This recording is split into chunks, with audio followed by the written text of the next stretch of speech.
Banyak miskomunikasi, misalnya dianggapnya semua logistik harus disertifikasi. Padahal kalau kita mengacu ke peraturan pemerintah, hanya yang terkait makanan dan minuman. Kalau obat nanti dia ikut ketentuan yang obat, kosmetik ikut ketentuan yang kosmetik. Mereka kesulitan mengidentifikasi barang karena barang ini bukan barang milik mereka.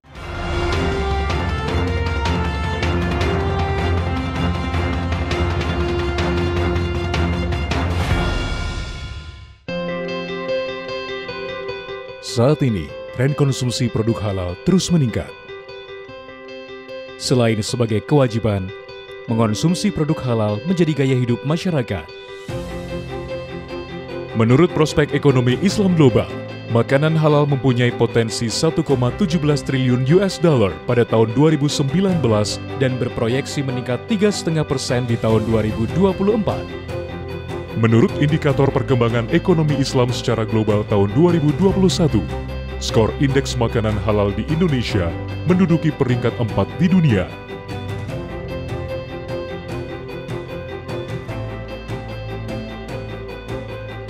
Karena produk yang halal pasti aman untuk dikonsumsi. Menjadi yang terdepan dalam menjamin kehalalan produk merupakan tuntutan. LP POM MUI hadir menjawab tuntutan tersebut untuk menjadi lembaga pemeriksa halal yang profesional dan terpercaya dalam menyediakan produk halal untuk memberikan ketentraman bagi umat. LP POM MUI terus berupaya menjadi lembaga pemeriksa halal yang menyediakan layanan kelas dunia dalam menyediakan produk halal untuk memberikan ketentraman bagi umat.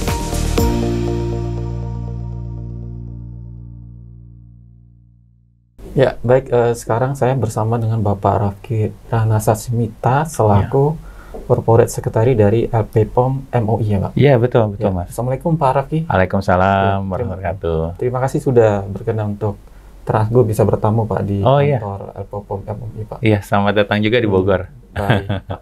Pak, menarik sebelum masuk ke topik, Pak, mungkin bisa jelaskan profil dari LP POM MUI ini, Pak. Oke. Ya, makasih banyak, Mas. Pertama-tama mungkin terkait LP POM, kami adalah lembaga pemeriksa halal pertama dan terbesar di Indonesia. Nah, lokasi kantor pusat kami di Bogor dan kami sudah berdiri sejak 1985. Jadi sudah 35 tahun kami berdiri melayani masyarakat dalam menjamin kehalalan makanan, minuman, serta produk-produk serta jasa yang halal. Nah, saat ini kami memiliki 34 cabang di setiap provinsi, serta 4 cabang di Korea, Cina, serta Taiwan untuk melayani masyarakat yang ingin mendaftarkan sertifikasi ke kami. Ya, itu mungkin. Baik, oke. Pak, menarik, kita ketahui kan 17 Oktober yang lalu itu kan batas waktu untuk penerapan wajib sertifikasi halal logistik, Pak. Ya. Sampai hari ini perkembangannya seperti apa, Pak, untuk dari jumlah perusahaan yang sudah tersertifikasi dan mungkin masih dalam proses pengajuan ini, Pak? Ya, jadi alhamdulillah saya kira masyarakat logistik sudah sangat aware dengan hal ini, meskipun kita mendengar penolakan, tapi sampai saat ini sudah ada 620 perusahaan yang disertifikasi dengan 1.557 produk. Dan ini hanya dari LP POM MUI saja gitu, belum terkait LPH lain karena ada lebih dari 70 LPH ya yang melayani sertifikasi. Gitu. Dari LP POM baru sekitar 600 ya? 620 perusahaan logistik ya? Betul, betul untuk logistik. Dari hitungan LP POM sendiri ada berapa perusahaan logistik yang mungkin belum, Pak, ya?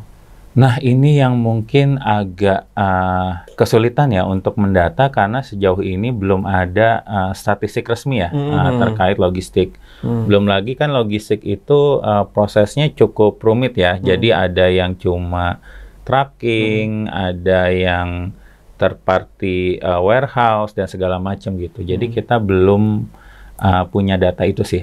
Oke. Dari data yang sudah tersertifikasi, kalau mengacu dari Undang-Undang Penjamin Halal itu kan ketika perusahaan logistik tidak bersertifikasi kan ada sanksi. Apakah itu sudah berlaku, Pak? Nah, ketika menjelang 17 Oktober sudah ada pelatihan bagi pengawas JPH yang dilakukan Kementerian Agama. Namun sehingga saat ini ketika kami berbicara dengan pelaku usaha di lapangan maupun BPJPH belum ada sanksi. Tapi saya kira akan mulai diterapkan meskipun mungkin saat ini sifatnya mungkin peringatan dulu kali ya. Oh, oke. Oke. Artinya yang berlaku mandatori itu 17 Oktober silakan mundur atau gimana, Pak? Enggak sih. Jadi yang mundur itu hanya untuk usaha kecil dan mikro. Jadi kalau logistik makanan, minuman, serta logistik pendukung makanan, minuman, dia skala usahanya kecil dan mikro itu mundur ke 2026. Tapi untuk mereka yang kategorinya besar dan menengah itu tetap di 17 Oktober. Pak, berkaca dari Undang-Undang Jaminan Produk Halal itu di Undang-Undang Nomor 33 tahun 2014 sebenarnya bunyinya persis seperti apa, Pak? Maksudnya yang terkait dengan logistik ini kenapa mereka harus tersertifikasi halal gitu? Ya, jadi sebenarnya di awalnya kan Undang-Undang 33, kemudian disempurnakan dengan Undang-Undang Nomor 6 tahun 2023. Dan ini dilengkapi dengan peraturan pemerintah. Nah, ada yang terbaru nih Nomor 42 tahun 2024. Nah, di situ disebutkan di pasal 160 pelaku usaha menengah dan besar itu penahapan kewajiban makanan minuman tuh di Oktober.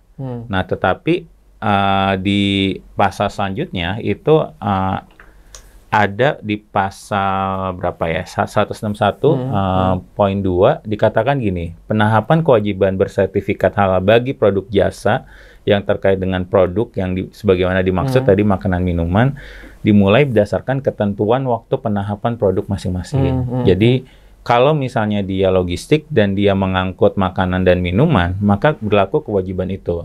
Jadi bukan yang pukul rata ya semua logistik, tetapi yang makanan minuman. Nanti kalau yang misalnya ada obat, dia akan ikut ketentuan yang obat. Gitu 2020. Konteksnya lebih ke makanan ya. Makanan minuman. Dan bahan bakunya. Betul. Artinya yang selama ini yang mungkin misleading atau miskomunikasi seperti mungkin mengangkut semen atau besi itu tidak wajib ya? Tidak wajib gitu. Di lapangan apa terjadi seperti itu, Pak? Terjadi miskomunikasi? Iya, jadi banyak miskomunikasi. Misalnya dianggapnya semua logistik harus disertifikasi. Padahal kalau kita mengacu ke peraturan pemerintah, hanya yang terkait makanan dan minuman. Kalau obat nanti dia ikut ketentuan yang obat, kosmetik ikut ketentuan yang kosmetik. Itu satu. Yang kedua adalah terkait orang berpikir bahwa jasa, tapi mobilnya juga harus disertifikasi. Truknya, truck box-nya segala macam. Dan itu enggak gitu. Jadi yang disertifikasi adalah jasa, sehingga yang disertifikasi adalah jasa. Mau punya 1, 10, 1000, 10.000 itu nggak masalah. Gitu. Itu yang kedua. Nah, yang ketiga sebenarnya yang sering salah kaprah adalah dianggapnya kalau udah disertifikasi maka dia tidak bisa mengangkut yang tidak halal ataupun yang tidak sertifikasi halal. Nah, itu juga salah kaprah karena sebenarnya yang dijamin tuh apa sih kalau logistik halal itu hanya yang kalau dia mengangkut produk makanan minuman dari mulai diangkut sampai ke tujuan maka kita pastikan ini tercemar dari najis gitu. Jadi kalaupun dia mengangkut yang lain di palet berbeda, sudah dipisahkan paletnya, diplastikin, itu masih boleh. Sebenarnya yang penting tidak ada kontaminasi. Yang kita khawatirkan kayak gini, Mas. Misalnya kita di supermarket kan ada daging giling tuh. Dan kadang ada yang section yang sapi, ada section yang geser dikit, yang babi gitu. Oke, di situ dipisahkan, tapi kan kita nggak tahu cerita di balik itu ya, dari pabrik, terus mesin gilingnya segala macam. Nah, ini yang sebenarnya menjadi concern. Kalau misalnya itu halal, maka kita pastikan halal sampai tujuan.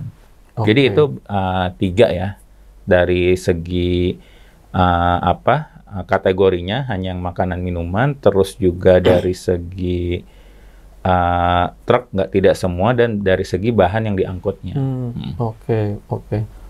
Selain Indonesia kan untuk penerapan halal logistik kan di negara tetangga seperti Malaysia kan sudah mungkin jauh lebih dulu gitu ya, Pak. Tapi apakah di sana wajib, Pak? Tidak. Nah, kemarin ini sempat diajukan kalau nggak salah di Parlemen Malaysia ya, dan mosinya tuh tidak diterima. Jadi sampai saat ini hanya Indonesia yang mewajibkan sertifikasi halal. Oke. Berarti di Malaysia lebih untuk value added ya, mungkin ya dari perusahaan ya untuk. Betul. Karena kan mereka ingin menjadi export hub ya, atau pusat halal dunia. Nah, mereka memastikan kalau kita ekspor yang halal. Kalau mau cari yang halal, pergilah ke Malaysia. Justru dengan sebenarnya ya Pak ya, sebenarnya dengan diwajibkan sertifikasi halal logistik kan otomatis yang diuntungkan konsumen kan Pak. Betul. Karena konsumen bisa tahu kepastian bahwanya produk ini halal dari bahan bakunya, termasuk distribusinya. Seperti itu ya. Betul. Jadi memang ini tujuannya untuk konsumen, dan sehingga ketika logistik melihat sertifikasi harusnya jangan dilihat sebagai ini wajib, ada sanksinya, tetapi juga bagaimana tanggung jawab kita kepada konsumen muslim yang tadi memastikan, terutama kayak daging ya. Dagingnya halal, tapi jangan sampai pas diangkut frozen gitu bercampur dengan yang babi gitu. Oke.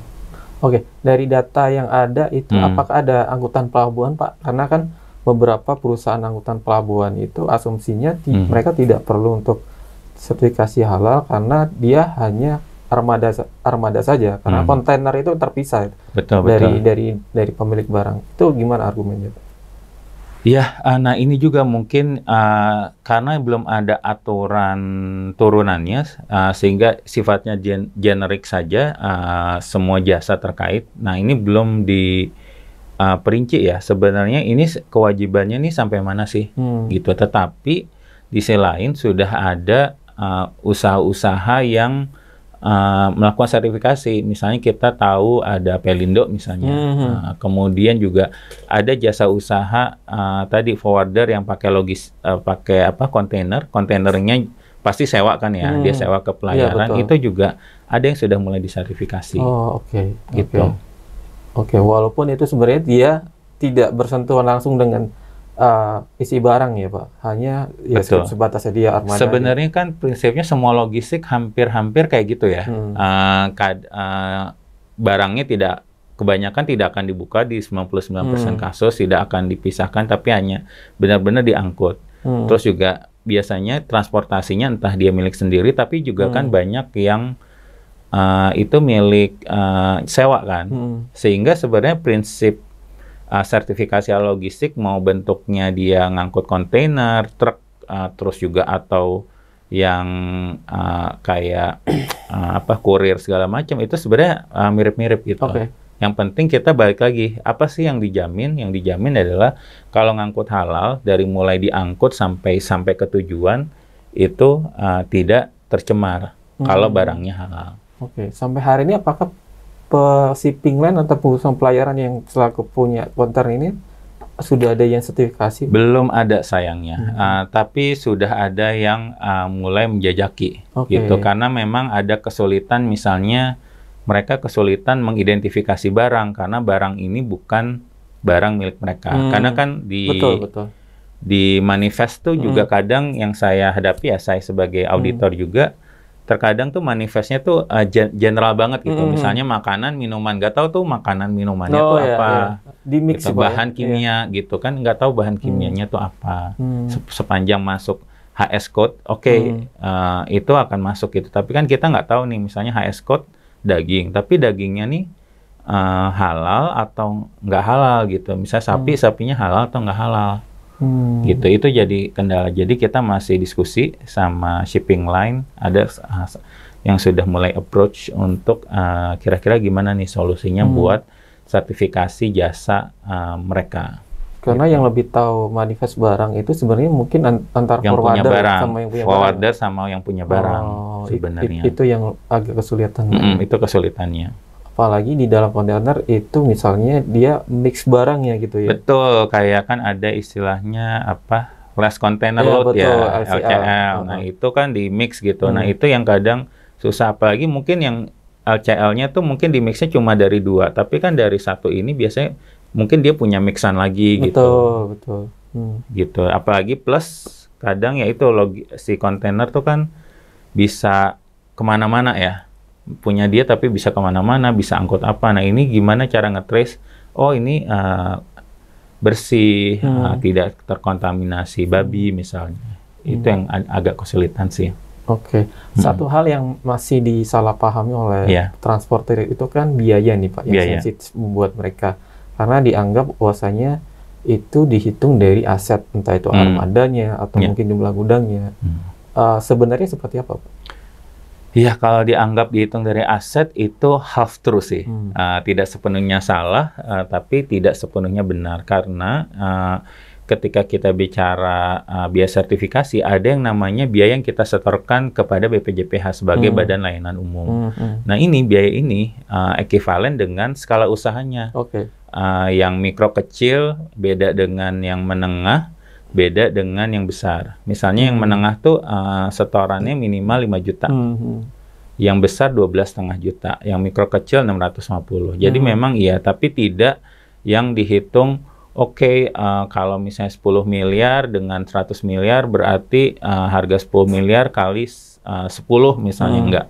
Ataupun dihitung dengan misalnya barang yang dia tanganin. Misalnya saya nanganin 100 metric ton berarti harganya 100 kali lebih mahal daripada yang 1 metric ton sehari misalnya. Itu enggak kayak gitu. Jadi kita menghitung berdasarkan tadi biaya BLU yang kita setor ke pemerintah serta biaya pemeriksaan yang dihitung dari Mendes. Mendes itu seberapa lama yang dibutuhkan oleh lembaga pemeriksa halal untuk melakukan audit.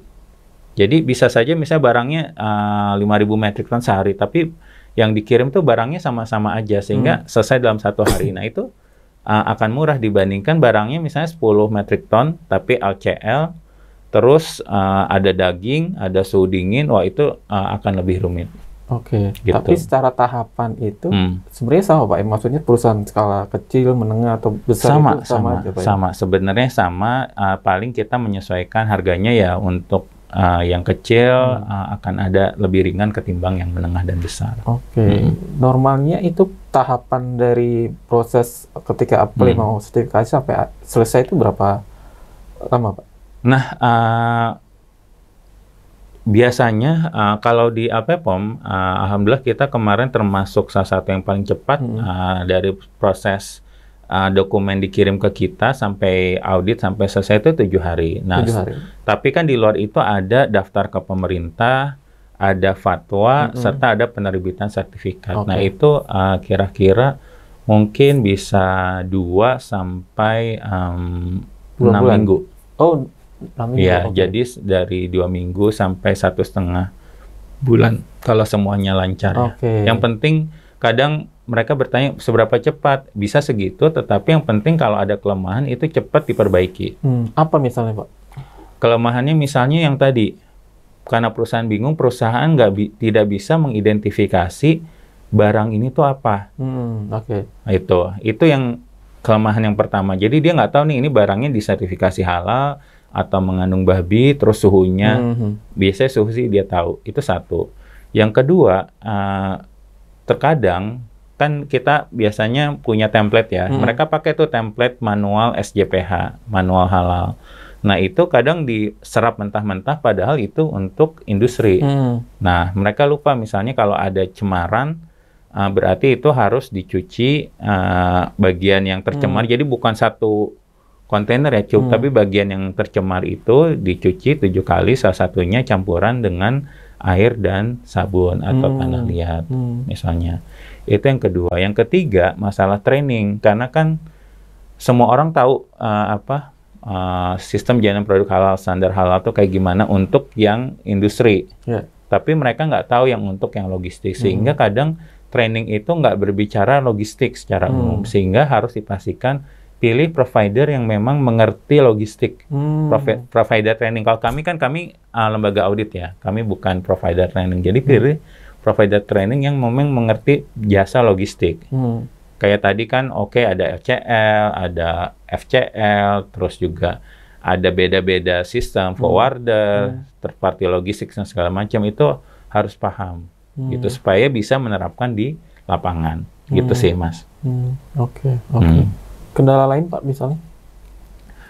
Kendala lain terkadang sih ini sih, karena kan kadang kalau misalnya ada kelemahan, oke, belum ada pelatihan segala macam. Nah ini kadang yang saya hadapi ya, dia kapasitas SDM-nya terbatas. Misalnya kadang saya temui ada yang punya truk itu satu orang, dia punya truk 3, satu orang ini sambil nyambi-nyambi jadi karyawan juga gitu. Jadi sehingga pas kita minta dokumen, Pak, ada dokumennya nggak? Itu lama.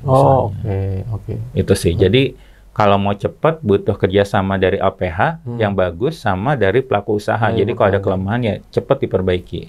Sehingga tadi bisa selesai dalam waktu 7 hari auditnya. Normalnya untuk sampai dapat itu 1,5 bulan tadi, Pak? Ya. Oke. Ya, jadi maksimal sih sebenarnya 30 hari kerja ya, kira-kira segitulah maksimal. Di luar biaya sertifikasi itu, apakah dari transporter atau perusahaan logistik itu harus investasi lain, Pak? Entah itu infrastruktur atau mungkin SDM yang mungkin tahu knowledge tentang halal logistik. Ya, jadi selain biaya sertifikasi kan ada sistem yang harus dibangun ya, Mas. Nah ini pasti mereka misalnya perlu orang yang punya knowledge. Artinya apa? Artinya ada biaya training di situ, ada cost waktu di situ. Terus juga terkadang misalnya mereka punya sistem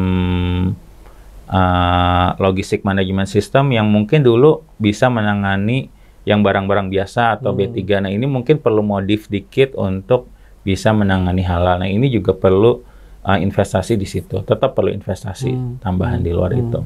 Nah, setelah sertifikasi juga mereka harus meluangkan waktu untuk misalnya audit internal, memeriksa, kan berlaku seumur hidup ya, nggak ada yang meriksa. Nah, itu harus mereka melakukan audit diri mereka sendiri secara internal, dan itu dilaporkan ke BPJPH ataupun ke lembaga pemeriksa halal seperti APPOM. Nah, itu juga harus investasi waktu, yang artinya juga uang. Oke.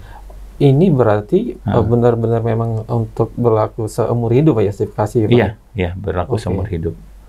Untuk auditnya memang harus hanya internal aja, Bang? Maksudnya gimana cara bisa memastikan tiap tahunnya perusahaan tersebut bisa menjamin halal gitu, Pak? Nah, biasanya kan ada kewajiban. Nah, ketika tidak ada laporan, maka biasanya ini bisa menjadi objek untuk sidak.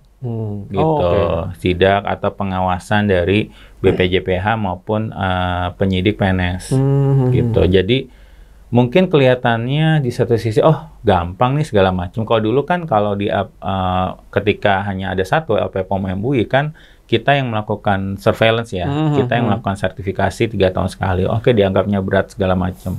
Tapi kalau ada kelemahan kan itu tinggal diperbaiki. Nah sekarang memang seumur hidup, memang ringan, tetapi kalau ada masalah, maka ada 3 sanksi itu. Sanksi administratif,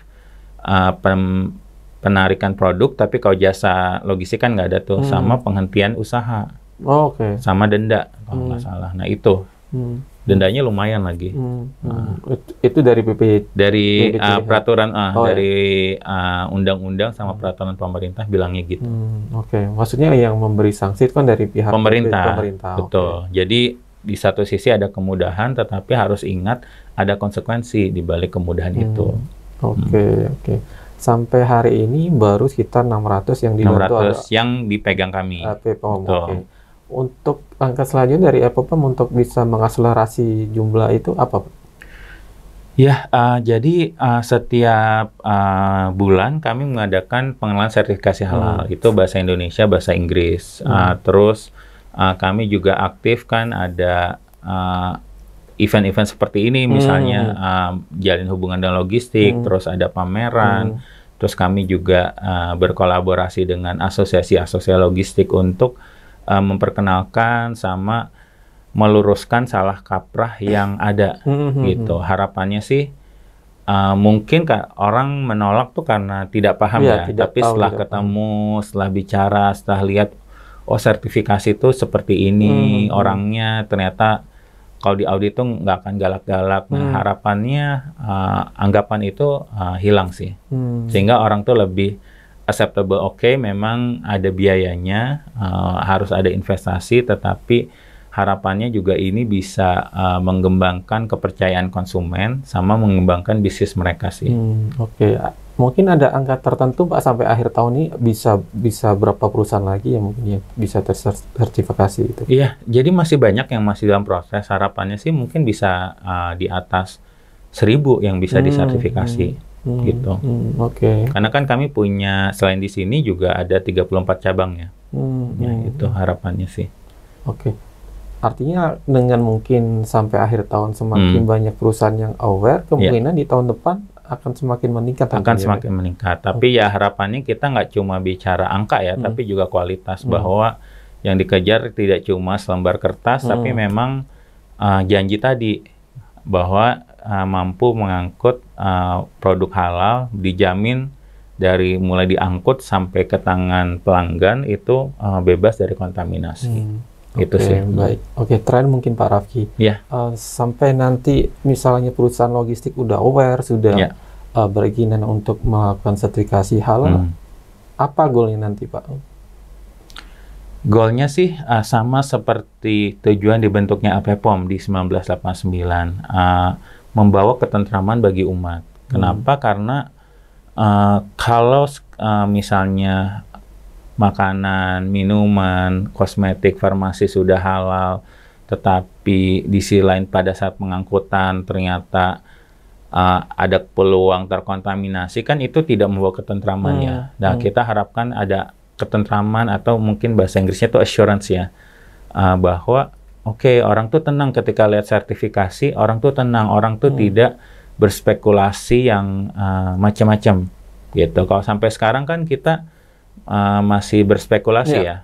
Jadi kalau ada daging misalnya di supermarket, kita masih bertanya-tanya, jangan-jangan pada saat diangkut, pada saat digiling, pada saat dari sananya tuh meskipun halal ada peluang kontaminasi, peluang dicampur misalnya. Itu yang kita pengen bawa nilai itu untuk masyarakat sih. Oke, Pak Rafki, mungkin paling terakhir Pak untuk himbauan buat teman-teman transporter yang masih ragu Pak untuk melakukan sertifikasi apa Pak? Ya, jadi bagi teman-teman transporter maupun logistik secara umum, intinya kami siap mendampingi Bapak Ibu dalam melakukan sertifikasi halal, menjawab pertanyaan-pertanyaan, keraguan, serta mendampingi saat ada keraguan atau pertanyaan gitu. Silahkan mengikuti kanal media sosial kami. Kami juga menyediakan sesi pengenalan sertifikasi halal serta event-event untuk berdialog gitu, untuk menjelaskan terkait sertifikasi halal bagi jasa transporter dan logistik secara umum. Demikian. Baik, siap. Terima kasih Pak Rafki waktunya. Sama-sama Mas. Terima kasih. Waalaikumsalam warahmatullahi wabarakatuh.